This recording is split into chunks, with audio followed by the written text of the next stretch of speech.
অপুর সঙ্গে অভিনয় করতে চান না শাকিব খান। চলচ্চিত্র অভিনয়শিল্পী শাকিব খান ও অপু বিশ্বাস তাদের বিয়ে ও সন্তানের খবর দীর্ঘদিন ধরে আড়ালে রেখেছিলেন, মূলত নিজের চলচ্চিত্র ক্যারিয়ারের স্বার্থে। এখন সেই গোপন বিয়ে আর ছেলে জনসম্মুখে আসায় ভবিষ্যতে শাকিব অপুর জুটি কি পর্দায় দেখা যাবে না, এ নিয়ে গুঞ্জন এখন মিডিয়া পাড়ায়। তবে শাকিব খানের ভাষ্যমতে আর কখনো দেখা যাবে না এই জুটিকে। সাকিবের ঘনিষ্ঠ একটি সূত্রে জানা গেছে, অপু অপুকে নিয়ে আর অভিনয় করতে চান না শাকিব খান। অপু সুপারস্টারের বউ হিসাবেই থাকবেন, কিন্তু আপাতত সিনেমায় তাকে নেয়ার কোনো ইচ্ছা নেই শাকিব খানের।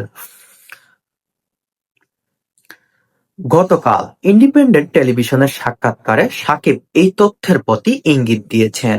সেখানে তিনি বলেন, আমি কখনোই দেখিনি দর্শকরা স্বামী স্ত্রীর অনস্ক্রিন পর্দায় রোমান্স দেখতে পছন্দ করবেন।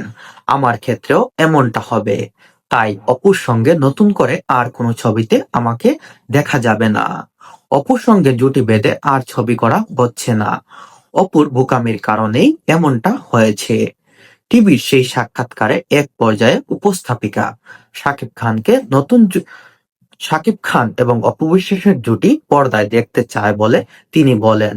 তখন শাকিব খানের উত্তর ছিল, আপনি বা আমার কাছের কিছু মানুষ হয়তো অপু বিশ্বাস আর আমার জুটিটা আপনারা অনস্ক্রিনে দেখতে চাইবেন, কিন্তু আমার যে বিগ বাজেটের যেই দর্শকগুলা আছে তারা কখনোই হলে গিয়ে আমার সিনেমা